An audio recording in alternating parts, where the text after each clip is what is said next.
Welcome to the ASEAN Wonk Podcast, where we bring you expert insights and regional perspectives on Southeast Asia and Indo-Pacific geopolitics and geoeconomics. I'm your host, Dr. Prashanth, and if you haven't already, do subscribe to the ASEAN Wonk platform at www.aseanwonk.com so you don't miss all our posts. Our guest today is Ambassador Pham Vinh, who has been one of Vietnam's leading diplomats with key posts including Deputy Minister in the Foreign Ministry, Ambassador to the United States, as well as several other roles, including with Vietnam's relations with ASEAN and Asia more generally. We will start our conversation today talking about Vietnam's recent hosting of the leaders of China, Russia, and the United States in a very active geopolitical year. Make sure you watch, listen, or read the full episode as we talk about a range of other subjects, including geoeconomic currents in key sectors like semiconductors, as well as the geopolitics of the South China Sea and the Mekong sub-region. So welcome to the ASEAN Wonk Podcast, Ambassador Vinh. Thank you so much for joining us, and let's get into our conversation. Thank you very much, Yeah, thank you so much. And we were just speaking a little bit earlier about this very active time in Vietnam's geopolitical picture, some of which I've had a chance to witness firsthand during my visits to Hanoi earlier this year as well as last year. And Vietnam it's pretty interesting because it is the only country within the last year to have hosted the United States, China, and Russia in terms of leaders from these countries. And there have also been several upgrades in partnerships, including with Australia, with Japan, and including with France very recently. And that may not be surprising for those who know how active Vietnam is diplomatically, but it doesn't mean that this doesn't deserve credit and attention, because it's not very easy to do in terms of hosting these countries, upgrading these partnerships, as you well know, given the atmosphere of U.S.-China tensions, the Russia-Ukraine war, and so on and so forth. I know from our previous conversations, you've mentioned that you acknowledge this progress, but you also are continually looking for how these upgrades and these relationships actually evolve in terms of actual progress. Lots of developments, including the U.S. elections here, Vietnam's own upcoming party congress in 2026. So as a diplomat like yourself, who has been involved very extensively in Vietnam's relationships, how do you think about the balance between acknowledging these inroads as well as how to sustain the momentum in Vietnam's relationships with these countries, Ambassador Vinh? Actually, generally, we can say that diplomatic relations with the countries in the world and in the region will be very much important to Vietnam. The two key points that we have now in our country is that peace and development. There are two keys. So trying to have this region, a region of peace and growth will be very much important to Vietnam. Vietnam's economy depends also on the supply chains and the trade arrangements with other countries in the region and in the world, especially the three very important centers of trade and economic development in the world: Asia, Europe, and North America. So generally speaking, is that Vietnam wants to deepen relationship with key partners, and our priorities for diplomatic relations among the countries in the world will continue to be those of neighboring and regional countries and the major countries, including the U.S., China, Japan, the European Union, and other countries. So the momentum that we have created so far, especially in recent years, have created an environment conducive for our efforts of pushing further our economic development towards the goal that we have set for 2030 and 2045. That is to bring our living standards to a higher level and also our economy to a better quality. So this is very much an ultimate goal of us years before and in the very much near future. Great. Thanks a lot, Ambassador Vinh. That's very important context that you mentioned because even as we talk about these big geopolitical relationships with the United States, China, Russia, and so on and so forth, with all of the countries in Southeast Asia, as you know, the imperative of economic growth and providing for citizens and the people of these countries is extremely important in terms of a priority. I wanted to sort of follow up on that notion that you mentioned. So, Vietnam, as it is developing these various partnerships within Southeast Asia, Vietnam is actually quite an interesting case because Vietnam has a hierarchy of diplomatic partnerships. So, the highest level being the Comprehensive Strategic Partnership, as you know, where the United States has entered, but also other countries, Japan, for example, within the last year or so. With all of these diplomatic upgrades and relationships, how would you encourage us to think about the significance of these partnerships? Because other countries in Southeast Asia are doing these as well. Often there are a lot of questions that I get sometimes even when we cover these on ASEAN Wonk, sort of saying, I mean, how interesting are these? How significant are they? And how should we understand them in terms of the substance versus the symbolism? Let me talk a little bit about the foreign policies of Vietnam. Consistency in our foreign policy is that we want to be friends with all countries. Number two is that we have a priorities for regional and major power countries. And these will be very much important for Vietnam in terms of peace, security, economic development, and including also our role in the world. If we can have a good relations with these key partners, that will be very much important for Vietnam, for its own economy, for its own security, and for its engagement with the region and the world. So let's see, why we broaden our relationship with all countries of the world, we are having a focus on these key partners. Now, in our system, it has been developing over the years that we have the highest level is comprehensive strategic partnership, and we have a strategic partnership and then comprehensive partnership. Now, today, we have more than 30 countries belonging to the highest levels that comprise of comprehensive and strategic level.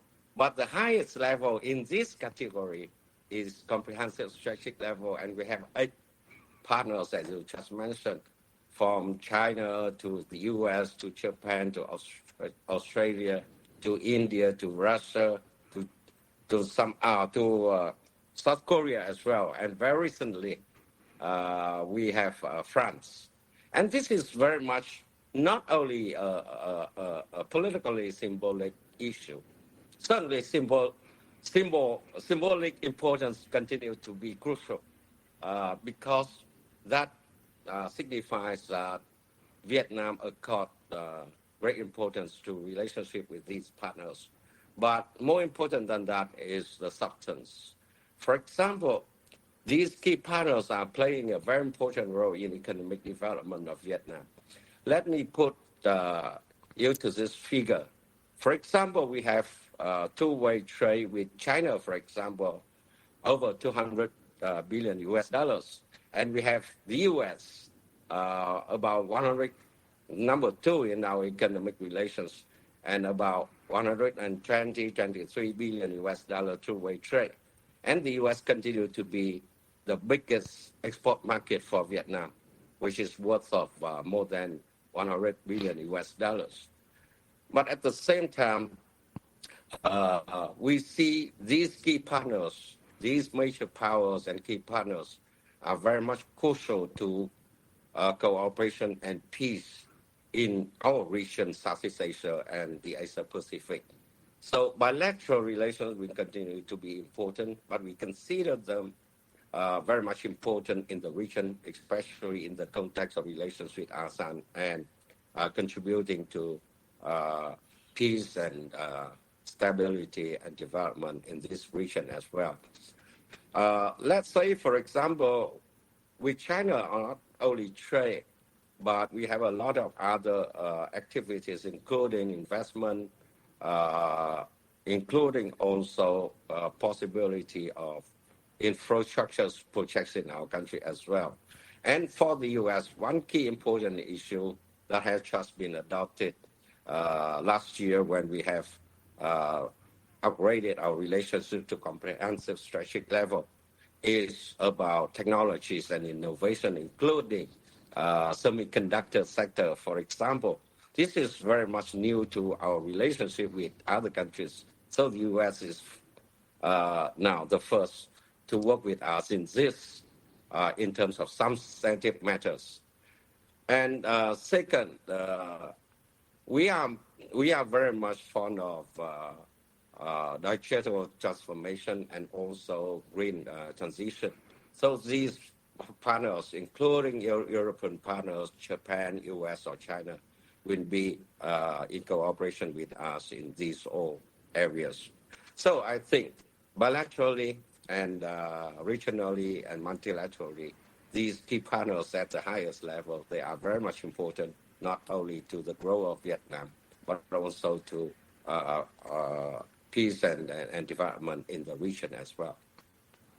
Great. Thanks, Ambassador Vinh. And you mentioned there, as you talked about the bilateral relationships, putting things in regional perspective and also including the multilateral aspect, which is very important.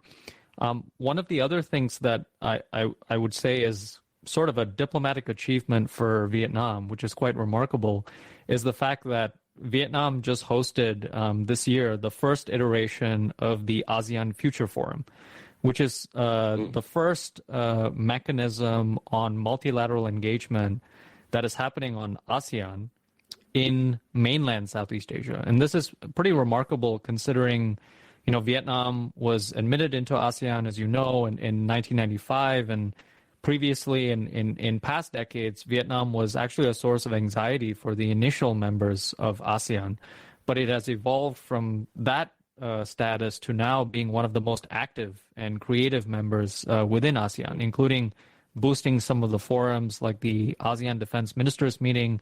Vietnam has played an important role in that, and now hosting this forum as well, which is quite important. And my understanding is there's going to be another iteration of that.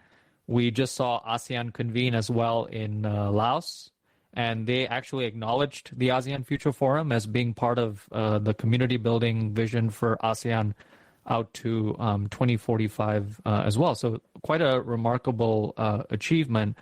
Vietnam is also active in some of these other, we can call them different things, plurilateral or minilateral arrangements, CPTPP, for example. But also I did note with interest, for example, when Vietnam's sort of recent interactions with India, for example, Vietnam joined the Coalition for Disaster Resilient Infrastructure that India has been part of. So Vietnam is quite active in this minilateral space as well. And then there are other minilaterals that Vietnam is not formally a part of, like the Quad, AUKUS, so on and so forth. I'm wondering, given your diplomatic experience and you've seen Vietnam's diplomatic relationships evolve over the past few decades, how do you think about Vietnam's future role in terms of balancing these multilateral arrangements with the bilateral partnerships you talked about, but also some of these other minilaterals, because it's a very active landscape. So how do we think about that in terms of Vietnam's engagements? First, let's put in this context, Vietnam is supporting and has been supporting multilateralism. And in this region of the world, we think that ASEAN is very much important. ASEAN has been playing crucial roles in peace, development, and community building. But at the same time, ASEAN has been establishing and developing institutional linkages with the major powers in this region. And I think that all our partners, including the major powers, have been supporting ASEAN. The way that we in the region doing is how to engage the major powers and partners in developing this region into a zone of peace and growth. That is very much important. Point number two is that we think that there can be a number of ways that we can work together. ASEAN is one, but at the same time, there have been in place here a number of other multilateral and regional arrangements that contributing to the common goal of peace and development in the region. The Mekong, for example, we have a lot of institutional arrangements in this region, and sub-regional arrangements on other issues and also have been in place. So now, we think multi-layer arrangements will be very much important for this region of diversity and differences. So they are complementary to each other, complementary also to the overall role of ASEAN that we have been supporting. Vietnam has been proposing and have been doing the inaugural ASEAN Future Forum with the views that we think, number one, ASEAN is important for this region. Number two, the world has been changing, including in geopolitics, in the way of development for the in the context of technology advancement, and also the lack of effective governance in the world, in the region. So trying to attract views from different sectors of the society in this region will be very much important in contributing to the dialogue and discussions by government to government within the context of ASEAN. So our ASEAN Future Forum is part of a process to contribute to ASEAN, and Vietnam has played a role in that. You mentioned it correctly that we will be doing it again next year, for example. And you mentioned that why we can at the same time try different level of multilateral and minilateral arrangements. That's because, number one, we share the same goal. Number two, we want to have a multi-layered arrangements that complement each other for Vietnam's economic development and for the region's growth as well. But for some multilateral arrangements, we may not be directly involved, or there may be some political complexities that we need to consider again in the context of the countries here in the region. ASEAN, and including Vietnam also, is very much sensitive on the question of major power rivalry. What is our policy is not to take sides, but if just say not to take sides is not enough, I think that to engage with all major powers in a good way in contributing to peace and development in the region and in contributing to cooperation between each country, including Vietnam, with these major powers. If we can do all at the same time with all the major powers and key partners, that would be very much good. Number three is that there are differences among the members of ASEAN in how to approach the different minilateral mechanisms or arrangements in the region. So let's see a little bit. But to me personally, if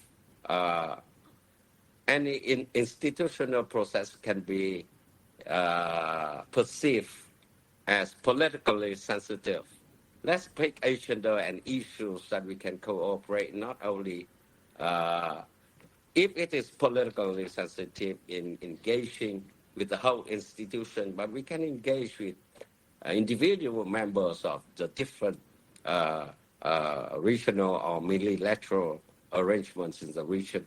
For example, you mentioned about climate change, resilient supply chain, or critical mineral, and also semiconductor, for example. That would be very much good that we I myself personally want to see government in the region, including Vietnam, to engage not just if they consider the institutions here and there will be kind of politically sensitive, they can pick up the issues to engage with one or two or several members of those arrangements.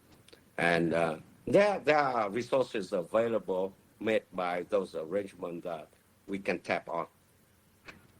Great. Thanks, Ambassador Vinh. And I think I share your perspective on the fact that when we're thinking about alignments and which institutions a country may or may not join, we should be very flexible about how these partnerships occur. Some of it may be over joining of certain institutions. Others may be cooperation on certain issues. And I think throughout Southeast Asia, at least in my travels, I detect For example, among officials. The Quad, Yeah, they go have ahead. only 4 to call the Quad. So if somebody, some other country join, they will call it the Five Eyes or whatever. Exactly, right. And I think throughout Southeast Asia, there is this sort of notion that, if we're cooperating on certain institutions, let's be flexible. Maybe it's on a particular issue, maybe it's in a more informal sense. And I would also point out, I'm very struck by, you mentioned the Quad. Yes, there are some, as you pointed out correctly, sensitivities within parts of ASEAN and Southeast Asia about officially joining or engaging with the Quad on some areas. At the same time, it's also striking to me that if you look at Southeast Asia, I think, Southeast Asian countries have increased relations with the United States, India, Japan, and Australia over the past few years. So even though there might not be formal engagements, I can mention here the one thing. I can mention here the one thing is that ASEAN have raised its level of partnership with these countries and China to the highest level. Exactly. That's right. As you pointed out, it's not accidental, right? Yes, exactly. That's right. And so, I appreciate your perspective there on us, being flexible about these alignments and institutions. I wanted to shift a little bit to what you were mentioning earlier about geoeconomics. That's another really interesting angle where Vietnam has been making a lot of inroads. It's one of the countries that is in the headlines a lot in terms of countries that could benefit from shifting supply chains, the so-called China plus one strategies in areas like semiconductors, for example. By one count, Vietnam is actually one of the top 10 countries in terms of attracting foreign investment within the last year. The IMF has listed Vietnam as one of these so-called connector countries. So as we're thinking about U.S.-China de-risking, Vietnam is actually a country that's able to bridge some of these divides between some of the major powers. But at the same time, we're also seeing a lot of scrutiny, actually, on some of China's economic activities moving to third countries, including Vietnam. And we have this interesting context of U.S. Getting larger and larger sort of small yard high fence restrictions. And I understand from some of the Vietnamese economic officials that I've spoken to that even in semiconductors, Vietnam, like other countries, like Malaysia, for example, India, also there's a lot of work to be done in terms of areas like talent, for example, getting the necessary recruits and educational institutions developed. How do you see Vietnam's sort of evolving geoeconomic story playing out in this more kind of, I guess we can call it complex and fractured global landscape? There's lots of positive things that are going on, but it's also a very difficult and challenging economic environment for any country to be operating in as well. Many of us in the region, Vietnam particularly, are